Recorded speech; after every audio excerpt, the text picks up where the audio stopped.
I mean, I asked you for the podcast, what are you reading right now? So Yeah. what are you reading right now? We talked about this earlier, Bad Mexicans. Yeah. Just about like the Mexican Revolution, like the early 1900s.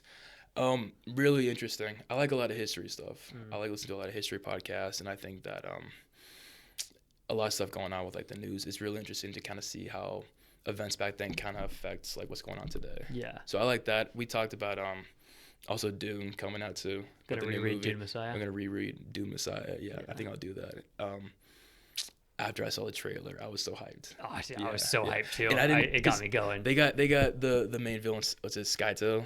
Yeah. I think that's how you pronounce it. Yeah, with Robert Pattinson. Robert Pattinson. Yeah, that was interesting. I didn't see it like that when I was reading the book, and I'm kind of torn about it because it is the third movie. Yeah. And they're gonna end it after this, but there are like I don't know 8 books, right? So I kind of wanted to see like a Children of Dune movie after Messiah, but I think it really falls off after Children of Dune. Yeah.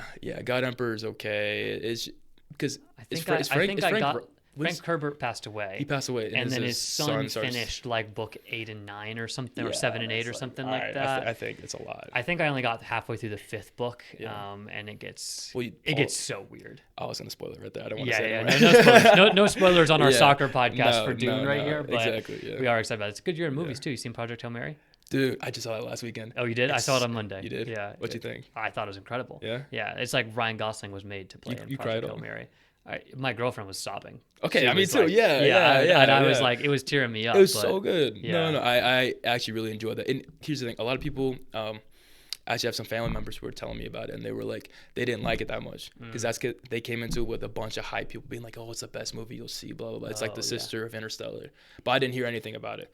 So I go into it kind of blind, and I'm sitting here, and it's like 2 hours and 45 minutes, and at first you're kind of like, what is this Ryan Gosling fumbling around like in the spaceship? It's just like, what's her face in Gravity, Sandra Bullock, yeah. So thoroughly enjoyed it. Yeah. I want to spoil it so badly, but I can't. Oh, I know. Yeah, it was fantastic. I thought it was really good. Go see Project Hail Mary, please. I think my only note for it is I think the last 20 minutes is maybe a little bit baggy. Where they tried to end it. They could have. It feels like it's got like 3 endings. Yeah. Why did they do that? Maybe a source material thing. Maybe you the think so from the book they wanted to take it. Yeah. And I mean, I appreciate its optimism, right? Like it's sort of an interesting companion to watch with Interstellar. Yeah. Because it's like Interstellar asks a lot of you to understand the science. But Project Hail Mary is like all middle school science, right? Like they like, that's like we're doing like time dilation and all that, but like everything's very understandable, which I think makes it a much more approachable movie than something like Interstellar. 100%. Because if you're out on Interstellar, like you're out. A lot of people watch it and they were like, they didn't like it because they didn't understand it. Exactly. Right? But you have to watch it a couple times. But you will understand Project Hail Mary. Exactly, and you'll enjoy it. Yeah. Exactly. So. It's a real crowd pleaser. Are you in a big nonfiction kick right now? Because I know I first found out you were a reader because last year I was coming to the training room to grab someone else for probably the podcast, and you were sitting in there waiting to do treatment, reading Lord of the Rings, I think. And so I was like, oh, like you read, because I'm a big reader myself, so I was curious about it. But are you on the nonfiction kick right now? No, I like all those books. It really just depends on how I'm feeling. So like when I was in school, reading something like fiction is easier because it doesn't allow me, like I don't have to think about it as much, right? Where when I'm reading nonfiction, I'm thinking about like I kind of want to picture it better, and I want to what's it called, absorb the material to try to like recall it later if I'm talking to somebody about it. And so last year we were reading Lord of the Rings. It's funny. Have you had Minds on the podcast yet or no? No, I haven't had been on. No. He has a Lord of the Rings tattoo. He has a Lord of the Rings tattoo? Yeah. And I think it's a fellow fantasy nerd. I know, right? Go. Yeah, and people they're looking at it and they're like, what kind of tattoo is that? I'm like, that's Elvish. I can see it on around his arm. I know exactly what that is. And so we were talking about Lord of the Rings and just kind of connecting through that. It is nice to kind of find other people who are interested. Yeah. Because I feel like sometimes not a lot of guys in like the professional sports world are really into that stuff. Yeah. A lot of them like video games, other stuff. But like I grew up with like my mom doing Lord of the Rings. Funny enough. So. No, that's it is interesting. Yeah, I have a Narnia tattoo on my thigh. Yeah, really? So I can't show it on camera here, but I was about to say something that isn't appropriate for this podcast, but you need to do that. But yeah, like so, I knew it was the same for me. Like when I was learning to read, my mom like read with me out of Narnia, and so I still have that book that we read together. You guys read Narnia? Yeah, like Okay, as I was okay. learning to read in like first and second grade, Gotcha. she would read to me from it, and then as I learned to read, I would like follow along, and then Yeah. slowly I took over reading it at night. Gotcha. So I have that tattoo for her, How many and for that, Narnia books are there? oh, so many new Really? Narnia movie. Speaking of movies, They have another one coming out? yeah, it's Greta Gerwig, How did you who enjoy? directed Barbie and directed Little Okay, Women. okay. How And, did you enjoy the movies when they first came out?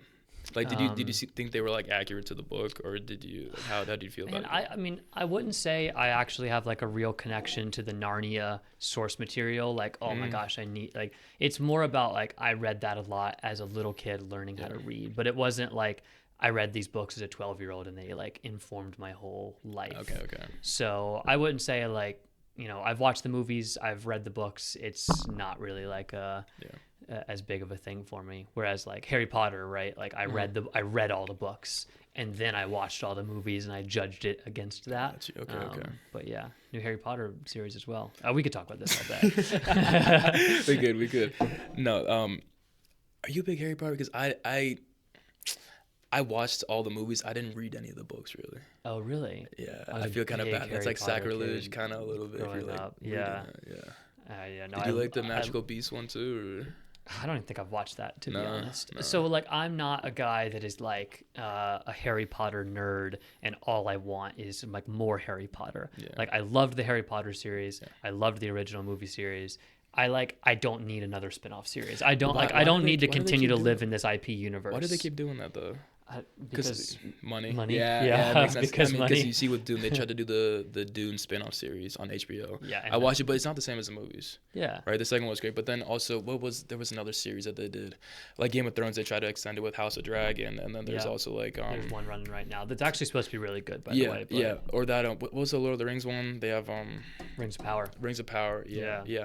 It just seems like they're just trying to like milk it for as much as possible. Same thing, like it's not even like a book to a movie like Stranger Things. Yeah. It's just 6-7 seasons, so you're just like after a while you're like, okay, I'm kind of tired of this. Yeah, there's definitely a little bit of a like Fatigue. like an IP sickness in our like media generation right now, like especially in movies. Yeah. That's why like something like Project Hail Mary is pretty refreshing.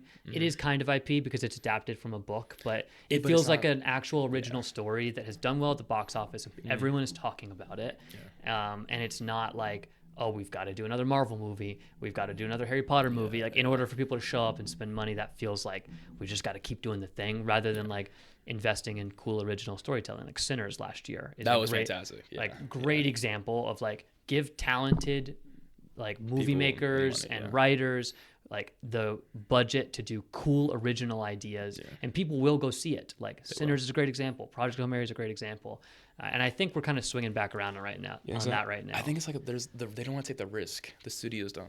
No. Of like having to like because they know that each time they make a Marvel movie, people will go see it. Yeah, right? it has a floor. 100%. Like Sinners, obviously the ceiling ended up being incredible, high but the potential, floor for Sinners was way down High here, risk, yeah, right? high Like return. a vampire movie about blues music in Mississippi and vampirism as a metaphor. Like that's like the floor for that's really low. Yeah, it worked out because Ryan Coogler is a genius. But great movie. But yeah. I'm trying to think like what other movies came out last year that were like fantastic. One Battle After Another. Did you see One Battle After Another? That was okay. Yeah, I watched that at home with my parents, and that's the Oscar That was winner. that was under the radar though for I feel like a while because I didn't have as much hype behind it. I didn't hear as much hype behind it, right? Yeah. But then you watch it and you're sitting there and it's a long one too.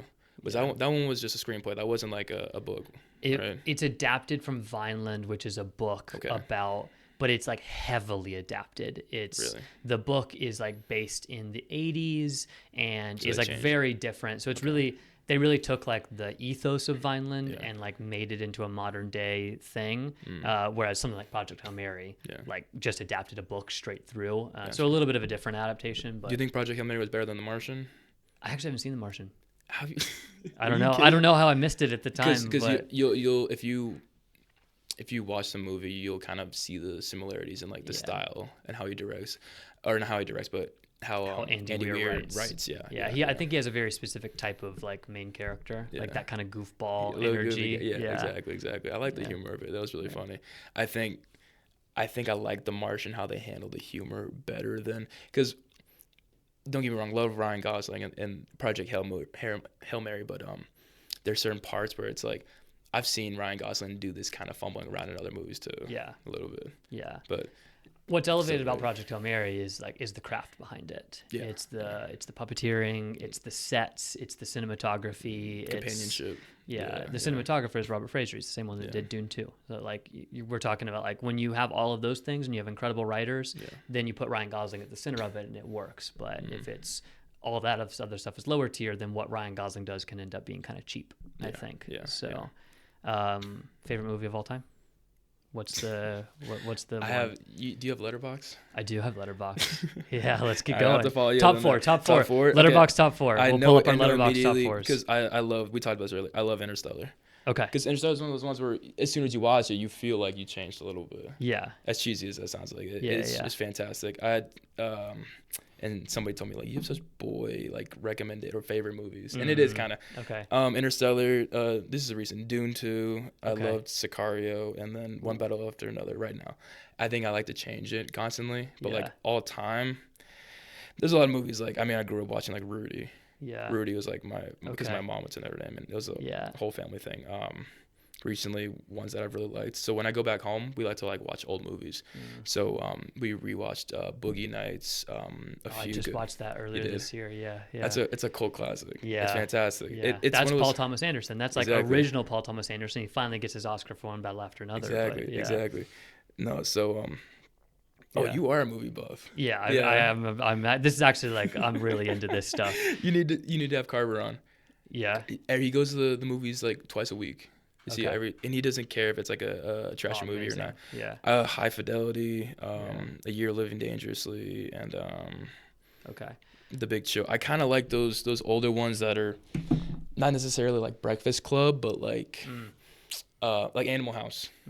Love Animal House. The college age. Yeah. It doesn't seem as serious. So they're trying to get a message across. They're trying to make like a funny movie. Yeah. Right? Sicario in your top four. That's one for the sickos right there. That's like so? I don't know, like Sicario being in your top four is how you know like you like movies like because Sicario takes like some film literacy to like get behind a little bit. Like if you just go see Sicario and you're like looking for like an epic ride and you think that's what you're gonna get, you're not gonna get that. Well, those are the Fast and Furious fans. That's exactly right. Like it's getting faster and more furious. Like they love that. Because Sicario's like got a main character that's not actually the main character. No, it's Benicio del Toro. But he's not our POV character. No, he's not. But he becomes the favorite after. I think exactly right. And the movie's really about him, but not about the character you're seeing the world through, which is interesting. What's her face? Kate Spade. Yeah, I think so. Okay. Yeah, something like that. The second one was okay, but it might be like the IP thing again, where you're just trying to make money off of it, right? Yeah, Sicario's sick. My top four: Arrival, another Denis Villeneuve movie. I remember my dad's gonna kill me. I remember I'm watching this with him. I turned around, he's crying at the ending, and I'm like, "Why are you crying?" He goes, "It's just so beautiful." Oh my god. So Arrival didn't connect as much for you? Oh, I loved it. I loved it. I just wasn't okay. Maybe I was tearing up a little bit. Yeah. Maybe, but no, Arrival, fantastic, and that kind of has a little bit of Project Hail Mary a little bit. Yeah. Right. With the there's a lot there. Like there's a lot of similarities there when he's like talking through the glass, I was immediately like, this is Arrival right now. Like we're doing like the language thing. I was like, we are riffing. It kind of mixed a lot of the space movies if you think about like Interstellar and Arrival, all those into one, right? It knows that it's like there are like big sci-fi movies that are like a thing, and it knows that it's trying to be a part of that, and it's taking a lot of elements from that without. It didn't force it though. It didn't feel like it was forced, right? Yeah. It took some of the best things about it, but still felt unique and still did some things that are cool. Good Will Hunting is my favorite movie. That'll never come off my top four. I could watch that anytime, 100%. Anywhere. Howl's Moving Castle. Studio Ghibli. It's an incredible Miyazaki movie. Like that's a real comfort movie for me. And then After Sun. You seen After Sun? I don't know what After Sun is now. After Sun is Paul Mescal from Normal People. And a young child actor. It's Charlotte Wells' directorial debut. It's a smaller indie film from 2022, I think. I think Paul Mescal got nominated for Best Actor for it that year at the Oscars. But highly recommend After Sun. It's a really like contemplative look at like fatherhood and addiction, and basically we're like seeing the memory of a vacation that a daughter had with her father, like, and she's from a divorced household. So we recorded like a lot of it's through like an old VHS camera, and really beautiful movie. Don't want to spoil too much about it because some of the reveals of it are pretty critical, but it feels kind of along the lines of like like Boyhood or is that the one with Timothy Chalamet, right? I think No, it's Good so. Boy, Good Boy. Oh yeah. And then Boyhood's the other one where is it coming of age or is it just reflecting on the... It's a little coming of age, but it's very like grounded in a very specific time. Gotcha. And it's more about like your relationship with a parent and and like trying to understand who your parent is now as an adult, looking back through like how you saw your parent then versus how you see your parent now. Really beautiful movie. Highly recommend it. I have to watch it. What was it? What was the third one you mentioned? Howl's Moving Castle. Oh yeah. Okay. What was the recent Studio Ghibli movie they made? Was it the Boy and the Heron? Yeah. I watched it. It felt like not dragged up, but I was sitting there. It was a long one. I feel like the Howl's Moving Castle, and then what's the Princess Mononoke. Yeah. I feel like those are really well done. The Boy and the Heron, I liked it. It just felt really long. Yeah. Right. Yeah, I haven't seen Boy and the Heron yet, but okay. I've heard the same thing about it. I still need to work through my whole like Miyazaki backlog. Okay. I've seen Spirited Away, Princess Mononoke, Howl's Moving Castle, but I still need to get to like some of the other ones. So yeah. Okay, this has been Movie Hour with Nate Jones. Where are we? Gabe's freaking out, our producer. We're 21 minutes in, and we've talked barely anything about about Las Vegas Lights FC. We'll clip that out. Maybe we'll put a little.